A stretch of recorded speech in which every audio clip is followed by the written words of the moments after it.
প্রিয় শিক্ষার্থীরা, গত ক্লাসে আমরা দেখেছিলাম হচ্ছে ফাংশন থেকে কিভাবে মৌলিক ফাংশনগুলোকে মৌলিক গেট দিয়ে কিভাবে তৈরি করা হয়, ঠিক আছে। সো এখানে তোমাদের প্রশ্নের মধ্যে হচ্ছে দুইটা বিষয় অনেক ইম্পর্টেন্ট। তোমরা শুনছো হচ্ছে XOR গেট সম্পর্কে, তাই না? তোমরা মনে আছে তোমাদেরকে হচ্ছে বলা হয়েছে হচ্ছে XOR গেট সম্পর্কে বলা হয়েছে, একটা হচ্ছে XOR আর একটা হচ্ছে XNOR, ঠিক আছে।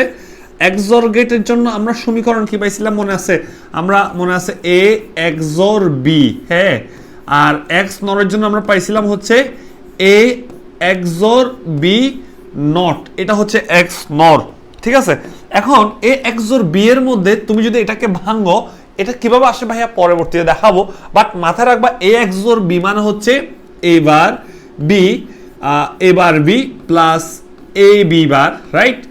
আর A XOR B নট বা XNOR মানে বোঝানো হচ্ছে A B plus A bar B bar, হ্যাঁ। বারগুলো দেখো পৃথক পৃথক অবস্থায় আছে, মাঝখানে গুণ চিহ্ন আছে, রাইট। আচ্ছা ভাইয়া, তুমি একটু খেয়াল করো, সেটা হচ্ছে A XOR B এর জন্য সূত্র এটা, A XOR B নট মানে XNOR এর জন্য সূত্র এটা। এখন তোমাকে অনেক সময় পরীক্ষার মধ্যে আসে যে এই যে XOR এবং XNOR গেটকে তোমাকে মৌলিক গেট দিয়ে প্রকাশ করতে হবে। কি গেট দিয়ে প্রকাশ করতে হবে? মৌলিক গেট দিয়ে বাস্তবায়ন করতে হবে, মৌলিক গেট দিয়ে। অর্থাৎ তোমার কাছে মনে করো হচ্ছে এই গেটগুলো নাই, যেমন হচ্ছে XOR দেখতে ছিল এরকম, রাইট, আর XNOR দেখতে ছিল হচ্ছে এরকম, তাই না? এটা হচ্ছে XNOR। এখন বললো যে হচ্ছে তোমার কাছে XOR এবং XNOR গেট নাই, তো বললো যে XOR এবং XNOR গেটকে তুমি মৌলিক গেট দিয়ে প্রকাশ করো। তাহলে আমি যদি একটু সেটা প্রকাশ করতে যাই, চলো দেখি। এই যে দেখতেছো, আমরা বললাম হচ্ছে প্রথমে হচ্ছে XOR, ঠিক আছে, মানে আমরা XOR কে মৌলিক গেট দিয়ে প্রকাশ করব, ঠিক আছে। XOR কে মৌলিক গেট দিয়ে প্রকাশ করব, ঠিক আছে। মৌলিক গেট একটু দেখো ভাইয়া, মৌলিক গেট মানে আমরা কি কি জানি? আমরা হচ্ছে মৌলিক গেট বলতে হচ্ছে ওই যে এন্ড এর কাজ হচ্ছে গুণ করা, আর নট এর কাজ হচ্ছে বিপরীত করা, আর অর এর কাজ হচ্ছে যোগ করা।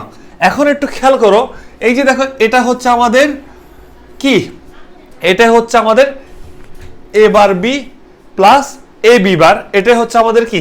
এটা হচ্ছে আমাদের XOR এর সমীকরণ, রাইট। XOR এর সমীকরণ XOR। তাহলে আমরা একটু দেখি XOR। প্রথমে বলতেছে A বার B, দেখো আমি আগে A বের করে নিছি, B বের করে নিছি, দুইটা তার দিয়েছি, ঠিক আছে, আর দুইটা কানেকশন পয়েন্ট দিছি A এবং B, এবং আমার এখানে A বার এবং B বার মানে হচ্ছে A নট B নট লাগতেছে। আমি দেখো A থেকে একটা নট নিয়ে আমি পেয়ে গেছি এখানে A বার, আর B থেকে একটা নট নিয়ে পেয়ে গেছি হচ্ছে কি বার? B বার। এখন A নট B, অর্থাৎ A নটের সাথে B দেখো কি অবস্থায় আছে? গুণ অবস্থায় আছে, দেখো। তার মানে আমি গুণ করলে কোন গেট? And gate. তাহলে A নিলাম, দেখো তো এখানে A নিলাম, এখানে B নিলাম, কি করলাম? গুণ করলাম, গুণের জন্য হচ্ছে এন্ড গেট, রাইট। আবার দেখো A বার নিলাম এবং কি নিলাম? B নিলাম, তাহলে গুণ করলাম এন্ড গেট। এরপর আবার এখানে দেখো A B বার, A লাগতেছে, দেখো A লাগে, এরপর কি B বারটা লাগবে, দেখো B বারটা আমি নট দিয়ে কিন্তু নিয়েছি, তাহলে কি করতে হবে? গুণ করতে হবে, তাই না? গুণ করলাম, পাইলাম কি? একটা পাইলাম A বার B, একটা পাইলাম AB বার, রাইট। এখন একটু খেয়াল করো, সেটা হচ্ছে সেটা এই যে দেখো A বার, এটা আর এটা A বার B এবং AB বার কি অবস্থায় আছে? যোগ অবস্থায় আছে।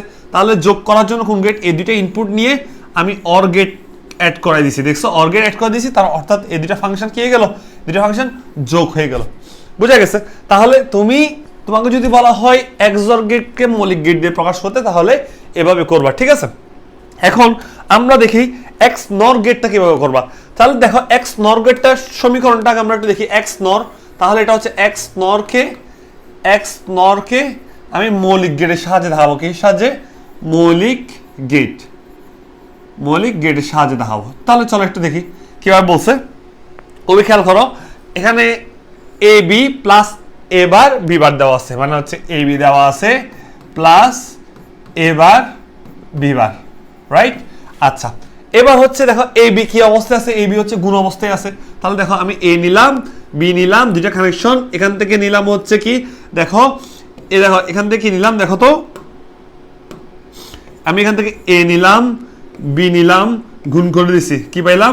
AB। এরপর আমার চাচ্ছে এ বার এবং বি বার। আমার এ থেকে আমি নটের মাধ্যমে আমি এ বার নিলাম, বি থেকে আমি নটের মাধ্যমে বি বার নিলাম, এ বার এবং বি বার এই দুইটা পয়েন্টকে আমি কি করলাম, এন্ড করে দিলাম। এন্ড করলে আমি এটা পাচ্ছি, তাহলে এটা পাইলাম। এখন এই দুইটা ইনপুটকে এখন আমি কি করব, যোগ করে দিব। দেখো যোগ করে দিব, অর গেট করে দিলে আমি এটা পাচ্ছি। তাহলে এটাই হচ্ছে আমাদের আনসার। ঠিক আছে, এটা হচ্ছে আমাদের আনসার। সো আশা করি পারবা ইনশাআল্লাহ। সো পরবর্তী যে ক্লাসটা সেটা হবে কিভাবে আমরা শিখছি হচ্ছে ফাংশন দিয়ে কিভাবে মৌলিক গেট তৈরি করতে হয়। এখন আমরা দেখবো হচ্ছে এর পরের ক্লাসে মৌলিক গেট দিয়ে কিভাবে ফাংশন বের করতে হয়। Thank you very much.